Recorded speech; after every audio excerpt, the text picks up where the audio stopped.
దేవుడి దగ్గర కూడా యథార్థంగా బతకాలి. చాలా మంది ఏంటంటే నా బంధాలు అనుకుని బంధాల కోసం దేవుని పక్కన పెట్టేస్తారు. నా ఉద్యోగం అనుకుని ఉద్యోగం కోసం పక్కన పెట్టేస్తారు.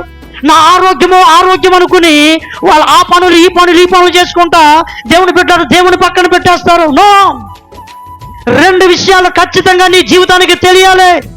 దేవుని బిడ్డలు నీకు ఇవ్వబడిన శక్తివంతం లేకుండా కష్టపడి చేసుకో, కాపాడుకో. రెండవది, ఇచ్చింది దేవుడు అని చెప్పి నువ్వు దేవునికి ఎంత మాత్రము కూడా దూరం కాకుండా యథార్థంగా నువ్వు దేవుడి దగ్గర బ్రతకాలి. దేవుని ఎలా తీసుకుంటున్నావు? నీకు ఇచ్చిన కుటుంబం, నీకు ఇచ్చిన పిల్లలు ఇదే గొప్పగా ఉందా? దేవుణ్ణి నువ్వు ఆ స్థాయిలో నువ్వు గౌరవిస్తున్నావా లేదా? ఒక్కసారి ఆలోచించుకో. నీకివ్వబడిన ఆశీర్వాదమును దేవుడు నీకు దూరం చేస్తాడు.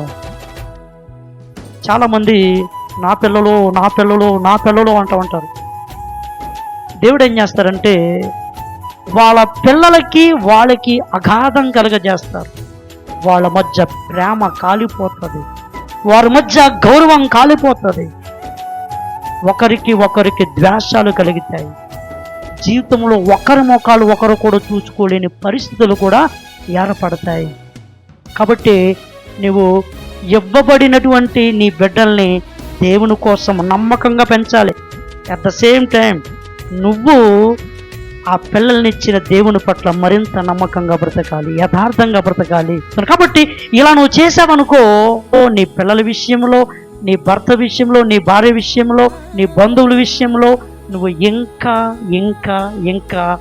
ఇప్పుడున్న ఆ స్థితి కంటే కూడా అన్ని విధాలుగా మెరుగుపడినటువంటి చక్కని సంతోషకరమైన పరిస్థితులు నీ బ్రతుకుల్లో వర్ధిల్లుతాయి.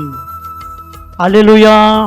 అదే దేవుడు చెప్తున్నాడు, కలిగిన వాడికి ఇంకా ఎక్కువ ఇస్తాను నేను, లేనోడి దగ్గర ఉన్నది కూడా తీసేస్తానంటున్నాడు. ఏంటి కలిగి ఉండడం అంటే? దేవుడిచ్చిన ఆశీర్వాదం పట్ల జాగ్రత్త, విలువ, యథార్థత కలిగి ఉండకుండా ఉంటే అవి తీసేస్తాడంట. ఆ యథార్థత, ఆ జాగ్రత్త కలిగి ఉంటే అది ఇంకా ఎక్కువైపోతుంది నీ జీవితంలో.